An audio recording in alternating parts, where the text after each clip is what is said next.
오늘은 제목이 언약과 헤세드에 대해서 말씀을 드리겠습니다.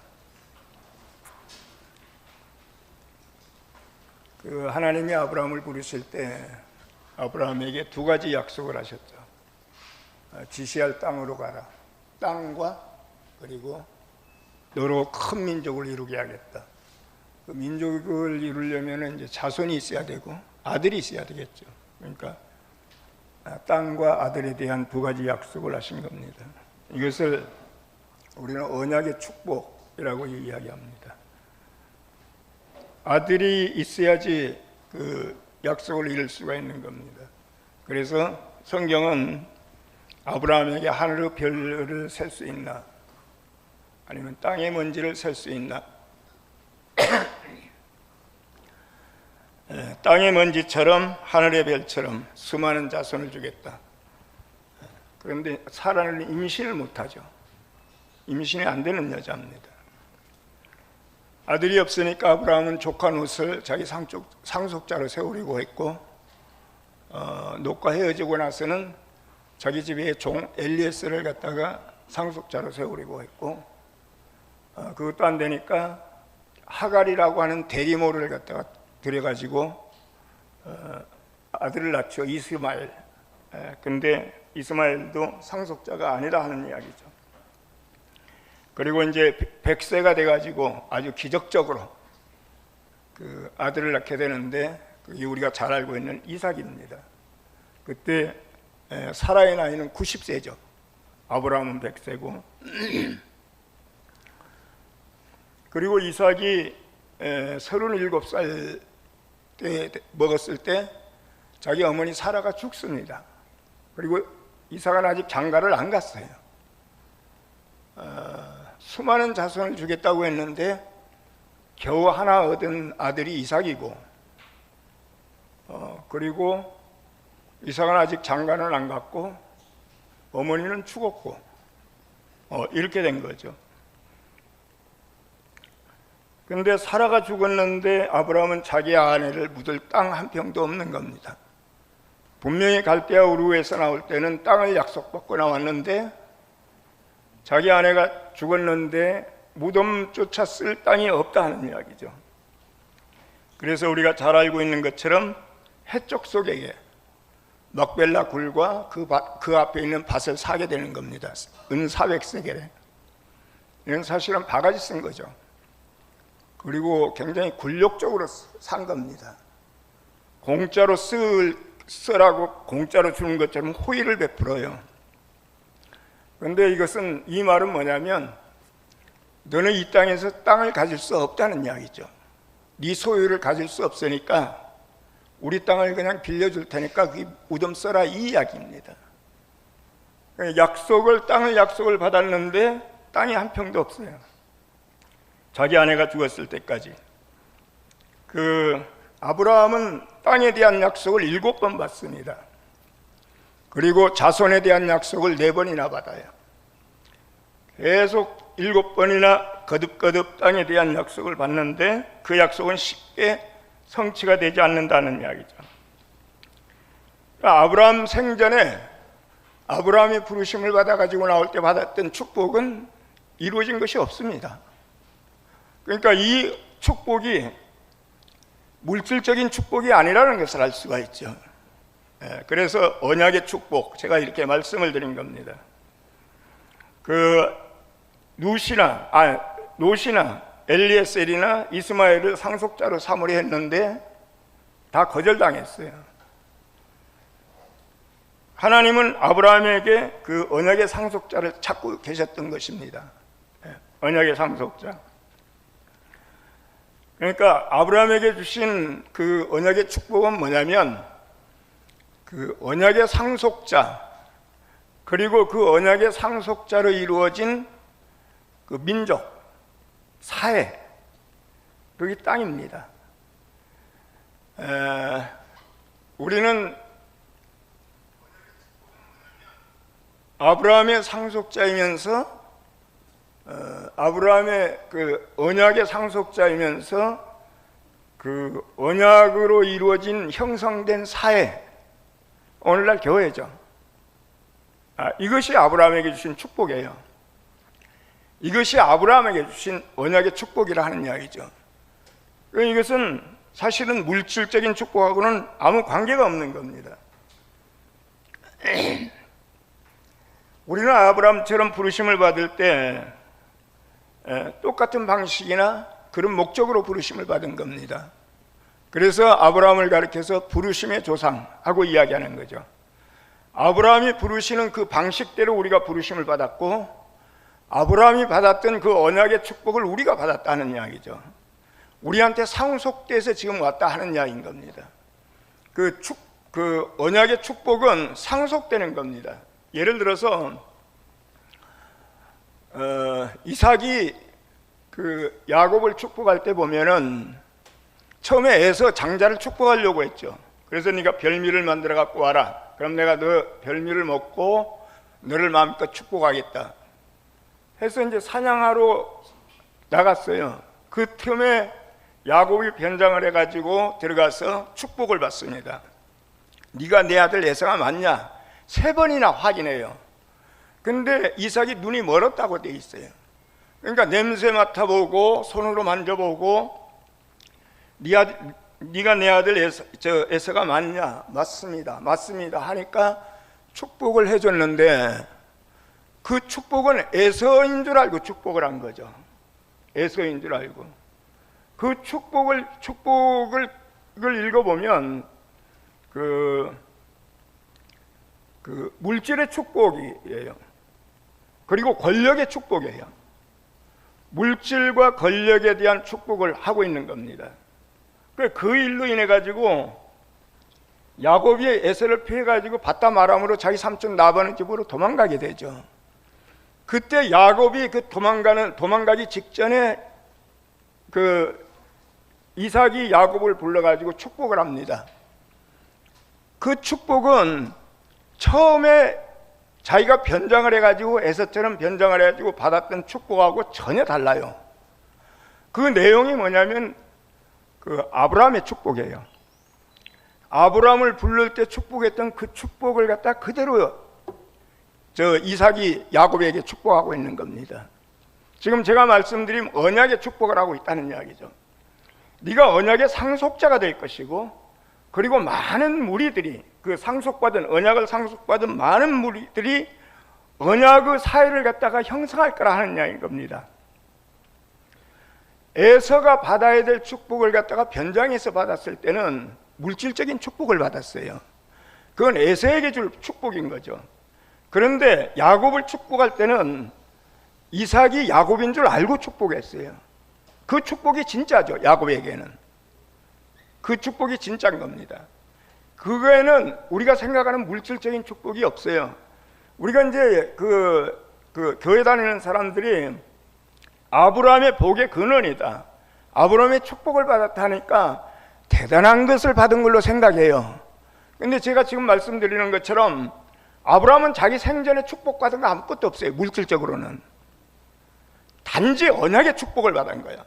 언약을 소유하게 됐고, 그리고 그 언약을 상속하기를 할 아들을 갖다가 낳을 것을 약속받았고, 그리고 그 언약으로 이루어진 사회, 이 사회를 축복으로 받았다는 이야기죠.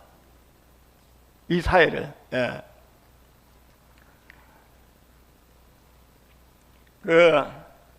하나님은 아브라함을 개인적으로 이렇게 불러가지고 언약하셨지만 출애굽한 이스라엘 백성들에게는 시내 산에서 모세를 통해 가지고 그 언약의 축복을 다시 합니다.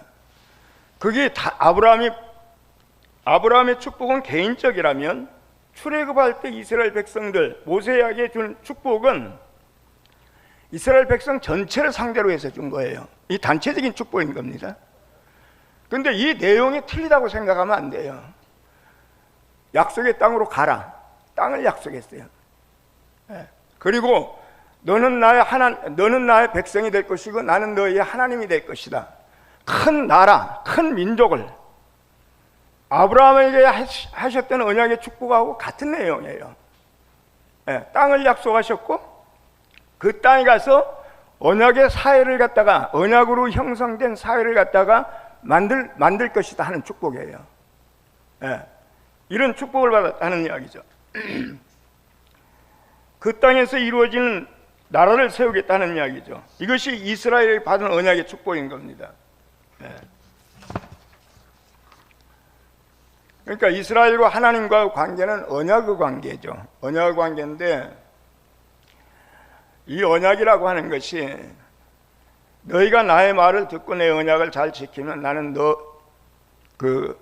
너희는 나의 보물이 될 것이다. 이런 거죠. 출애굽기 19장 5절에 있는 겁니다. 이제 너희가 정말로 나의 말을 듣고 내가 세워준 언약을 지키면 너희는 나의 보물이 될 것이다. 너희가 만일 나를 잘 섬기면 내가 너희에게 복을 줄 것이다. 너희가 나를 만약 잘 섬기지 못하면 너희에게 화가 있을 것이다. 만일 무엇 못하면 어떤 것이 있을 것이다. 이런 거죠. 만일, 이 조건이 있는 겁니다. 만일 잘 섬기면, 언약에는 조건이 있어요. 언약의 축복이라고 하지만 조건이 있는 겁니다. 그러니까 언약의 축복을 갖다가 당연하게 여기지 말라 하는 이야기죠. 만일 잘 섬기면 복을 받을 것이고, 만일 잘 섬기지 못하면 화가 있을 것이다. 이런 겁니다. 네, 이런 거예요. 그러면 이제 아브라함이나 이스라엘 백성들에게 이야기했던 그 축복이 언약으로 형성된 사회를 이야기했는데, 만약에 언약에 이런 조건이 있다고 하면은 그 사회가 좋은 사회라고 할 수가 없어요. 그 사회가 좋은 사회가 될 것이라고 할 수가 없다는 이야기죠. 그러니까 이것이 언약의 어떤 그 취약점이라고 할 수 있고 어떤 부족한 점이라 할 수 있다는 이야기죠. 그래서 오늘 이제 신명기 7장 9절에 이렇게 이야기합니다. 그러므로 너희는 주 너희의 하나님이 참 하나님이시며 신실하신 하나님이심을 알아야 한다. 주님을 사랑하고 주의 계명을 지키는 사람에게는 천대에 이르기까지 그의 언약을 지키시며, 천대에 이르기까지 언약을 지킨다고 하는 말은 언약이 상속된다 하는 이야기죠. 언약이, 약속과 언약의 차이는 뭐냐면 약속은 일방적이에요. 그건 아버지가 아들에게 약속할 수 있어요. 네가 대학만 시험 합격하면 스마트폰을 바꿔주겠다, 약속할 수 있어요. 그러나 그 약속은 아버지가 돈이 없으면 못 지킬 수 있는 겁니다. 그 약속은 일방적인 거예요. 그러나 언약은 계약인 거예요. 쌍방간의 책임이 있는 겁니다. 계약인 거예요. 예. 그 언약과 약속이 이렇게 다른 거죠. 그러니까 천대까지 그 언약을 지키시며, 여호와도 하나님도 언약을 지켜야 되고 사람도 언약을 지켜야 되는 겁니다. 사람이 언약을 지킨다고 하는 것은, 천대까지 언약을 지킨다는 것은 후손들에게 상속시켜줘야 된다는 이야기죠. 언약을 내 아들에게 이렇게 상속시켜줘야 된다는 이야기죠. 성경에 보면 천대까지 복을 받는다, 뭐 이런 말도 있죠. 그 천대까지 복을 받는다는 게 물질의 복을 이야기하는 것이 아닌 겁니다. 언약이 자손들에게 상속되는 거, 이것이 복이에요. 내가 언약의 소유자예요. 근데 내가 언약을 받았어요. 그런데 그 언약을 갖다가 후손들에게 상속시켜주는 거, 이것이 계속 천대까지 가면 천대까지 복을 받는 거죠. 지금 제가 언약이라고 하니까 굉장히 생소한 말 것처럼 들리는데, 지금 이제 신약 시대 안에서 언약이라는 말 대신에 언약은 하나님의 말씀인 겁니다. 우리는 하나님의 말씀을 받았고, 그 말씀을 갖다 말씀으로 이루어진 사회를 만들 책임을 가지고 부르심을 받은 거예요. 그리고 그 언약은 내 대해서 끝나는 것이, 말씀은 내 대해서 끝나는 것이 아니고 그 말씀을 갖다가 후손들에게 상속시켜줘야 된다는 이야기죠. 물려줘야 된다는 이야기죠. 이래야지 천대까지 그 언약이 지켜진다는 이야기죠. 이래야지 천대까지 복이 있다 하는 이야기인 겁니다. 천대에 이르기까지 그의 언약을 지키시며 또 한결같은 사랑을 베푸시는, 여기에서 한결같은 사랑, 이것이 헤세드입니다. 이게 다른 성경에서는 이제 인애 이런 식으로 번역을 했고, 한결같은 사랑, 표준 세 번역에는 한결같은 사랑했는데, 이것이 헤세드죠. 헤세드. 그래서 오늘 제가 제목을 언약과 헤세드 이렇게 정했던 겁니다. 또 한결같은 사랑을 베푸시는 신실하신 하나님이심을 알아야 한다. 언약은 아까 말씀드린 것처럼 만일 무엇 하면 이런 조건이 붙어요. 그러니까 이 언약으로 사회를 이루어야 되는데 그 언약만 가지고 사회를 이루면 좋은 사회가 될 수 없어요. 만일 너희가 나를 잘 섬기면 복을 줄 것이고 너희가 나를 잘 섬기지 못하면 화를 받을 것이다. 이런 것으로, 이 언약으로, 이런 말씀으로 사회를 이루면 그 사회가 좋은 사회라 할 수 없다는 이야기죠. 그래서 오늘 신명기 7장 9절에서 이야기한 것처럼 그의 언약을 지키시며, 언약도 지켜야 돼요. 말씀도 우리가 지킨다고 하는 것은 말씀도 우리가 간직해야 된다 하는 이야기죠. 그 골키퍼가 골대를 갖다 지킨다 하는 것처럼 우리가 말씀도 간직을 해야 돼요. 간수를 해야 된다는 이야기죠. 하나님의 말씀도 간수하는데 하나님의 말씀만은 가지고는 좋은 사회를 만드는데 좀 부족하다 하는 이야기죠. 그래서 성경은 뭐라고 이야기하면 한결같은 사랑을 베푸시겠다, 헤세드를 베푸시겠다 이렇게 이야기하는 겁니다. 그러니까 하나님의 말씀에다가 헤세드가 있어야지 좋은 사회가 된다는 이야기죠. 좋은 공동체가 된다는 이야기죠. 그러니까 한결같은 사랑, 헤세드, 이것은 하나님의 언약, 하나님의 말씀을 보충하고 보강해 주는 역할을 하고 있는 거예요. 헤세드는 하나님의 사랑, 이렇게 우리가 알고 있죠. 그런데 우리가 그걸 경험할 때는 어떤 사람한테서 경험을 하는 거예요. 경험할 때는 이게 하나님의 사랑이니까 하늘에서 나를 사랑하고 이런 거 없어요. 하나님의 사랑인데 그 사랑을 경험할 때는 내가 어떤 형제한테서 그 사랑을 경험하는 겁니다. 사람을 통해서. 그래서 하나님의 사랑, 헤세드를 하나님의 사랑하면 굉장히 추상적이 되어버리는데 이것을 유대인들은, 특히 납비들은 이걸 어떻게 풀고 있냐면 사랑의 친절이라고 이야기합니다. 사랑의 친절. 내가 다른 형제에게 친절하게 베푸는 거, 그럼 그 형제가 그 친절을 받아들이잖아요. 그게 헤세드예요. 하나님의 사랑이라 하는 이야기죠. 하나님의 사랑. 그러니까 받을 자격이 없는데 어떤 사람이 나에게 굉장히 친절을 베푼다, 이건 내가 은혜 받은 겁니다. 그리고 헤세드를 경험한 거예요. 이걸 우리가 미덕이다, 아니면 저 가시관이냐, 이런 식으로 생각하면 안 되는 겁니다. 이런 식으로 생각하면 안 돼요.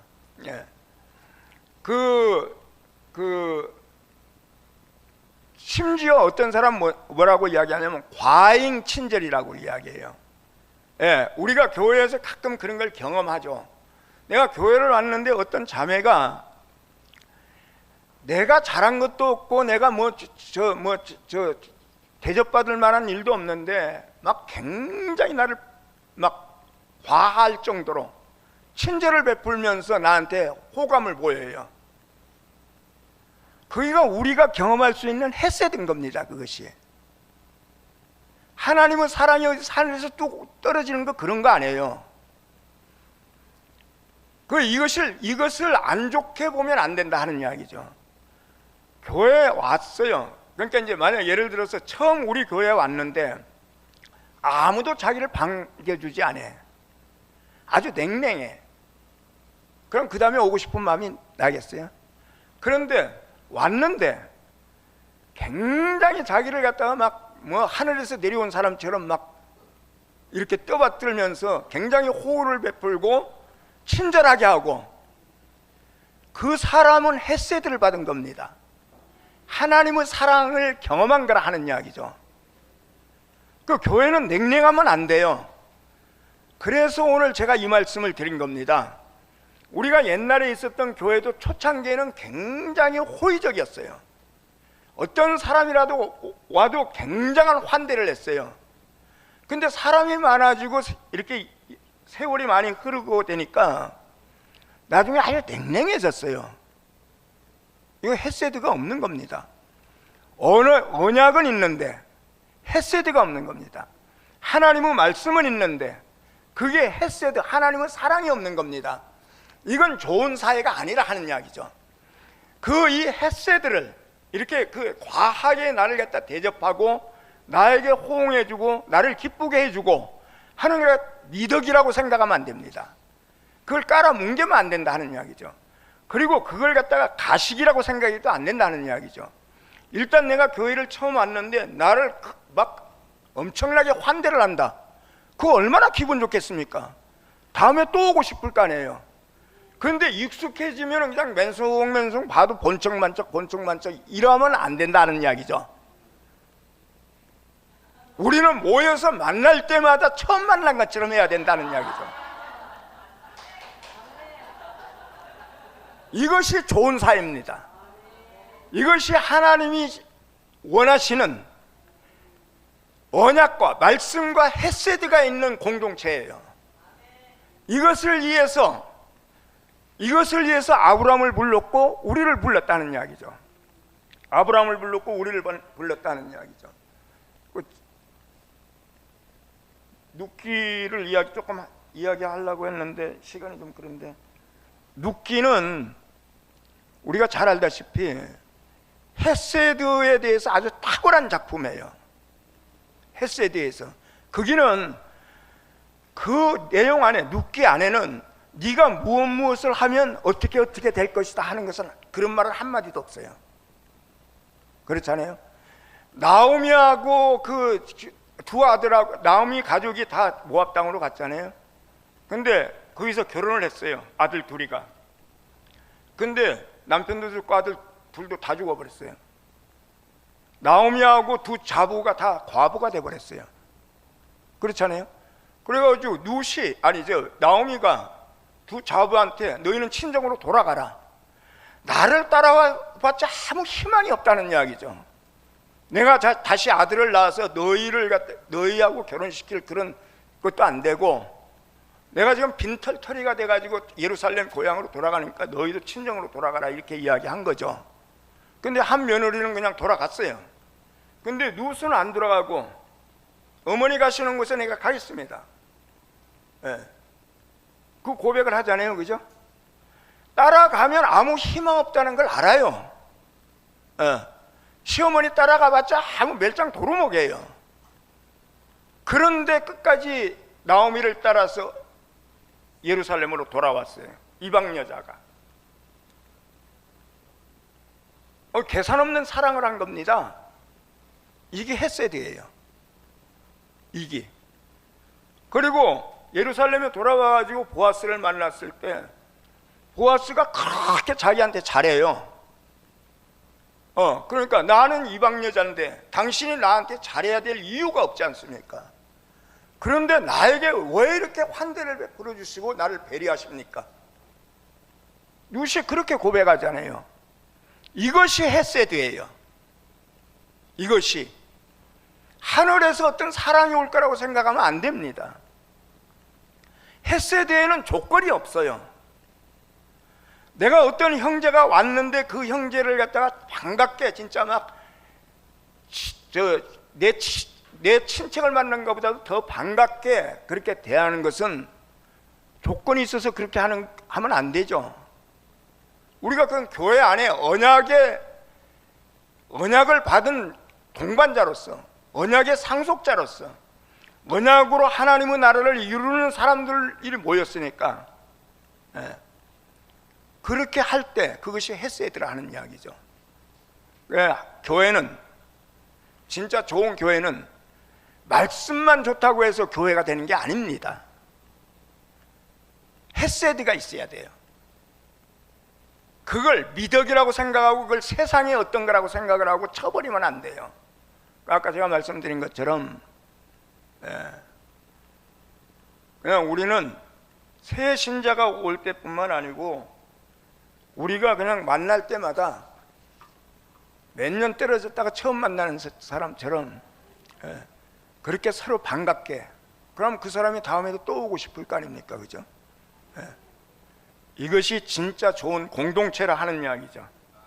예. 그리고 이렇게 했을 때 헤세드는 영원할 것이고 하나님의 언약은 천대까지 상속될 거라 하는 이야기인 겁니다. 하나님의 언약이, 그리고 그 하나님의 언약으로 이루어진 사회, 결국 오늘날 교회죠. 교회가 영원해야 될 거 아닙니까?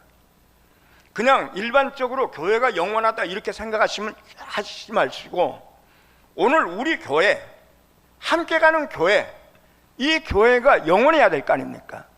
그리고 이 교회를 우리 후대들에게 물려줘야 될 거 아닙니까? 우리 후대들에게 물려주는데 좋은 사회를 만들어서 물려줘야 될 거 아닙니까? 어떤 사회가 좋은 사회입니까? 만날 때마다 웃음으로 반겨주는 사회가 좋은 사회죠. 인상 찡그리고 있으면 누가 오겠습니까? 그죠?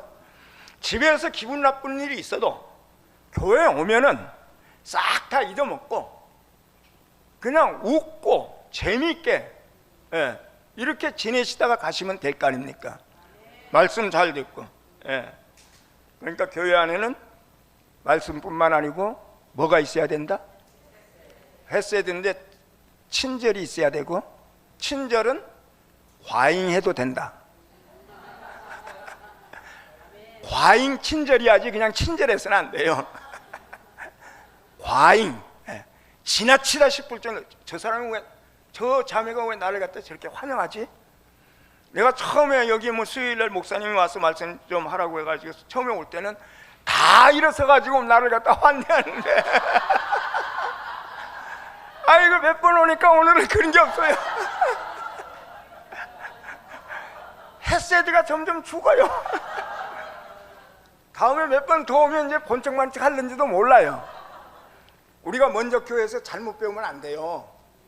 먼저 교회에서 이상한 거 배워갖고 나와갖고 여기에서 실행을 하면 안 된다는 이야기죠. 우리는 우리가 행동하는 것만큼 사라지게 될 것입니다. 우리가 행동하는 것만큼. 그래서 신명기 28장 10절에 이 땅의 모든 백성이 주께서 너희를 택하셔서 그의 백성으로 삼으신 것을 보고 너희를 두려워할 것이다, 놀랄 것이다 하는 이야기죠. 세상에 있는 사람들이나 우리 교회 밖에 있는 사람들이 우리 교회를 보고 놀래야 될 거 아닙니까? 저 사람들은 뭐가 좋아서 맨날 헤헤호호하는가? 왜 저렇게 친한가? 표면적으로 일반적으로 드러나는 건 그거예요. 말씀이 드러나는 것이 아니에요. 일반적으로 드러나는 것은 우리가 서로 친절하고 우리가 서로 넘치도록 서로가 잘 지내는 거, 일할 때 사람들은 그거부터 본다는 이야기죠. 그래서 세상은 그것을 보고 놀랄 거라 하는 이야기인 겁니다. 저 사람들은 뭐가 있길래 저렇게 재미있고 밝은가, 이렇게 놀랄 거라 하는 이야기죠. 과잉 친절. 헤세드는 뭐라고요? 헤세드를 실행하는 여러분 교회가 되시기를 바랍니다. 주님을 찬양합니다.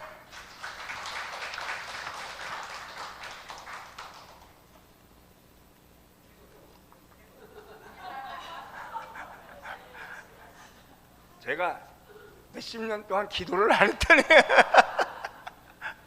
기도하라면 좀 떨려요. 기도하겠습니다. 참 좋으신 아버지 하나님, 우리에게 언약을 상속해 주시고 그 상속받은 사람들이 모여서 이렇게 좋은 교회, 좋은 사회를 이룰 수 있도록 은혜 베풀어 주셔서 감사합니다. 우리가 누리고 있는 이 사회가 세상 사람들이 놀랄 정도로, 세상 사람들의 호기심을 일으킬 정도로 더 좋은 사회로 발전할 수 있도록 우리가 하나님의 말씀을 간직하고 하나님의 말씀을 지키면서 헤세드를 행할 수 있는 이런 교회가 될 수 있도록 은혜 다하여 주옵소서. 우리가 모일 때마다 항상 즐겁고 항상 기쁘고 웃으면서 살 수 있는 이런 교회를 주심을 감사합니다. 예수 그리스도 이름으로 기도드리옵나이다.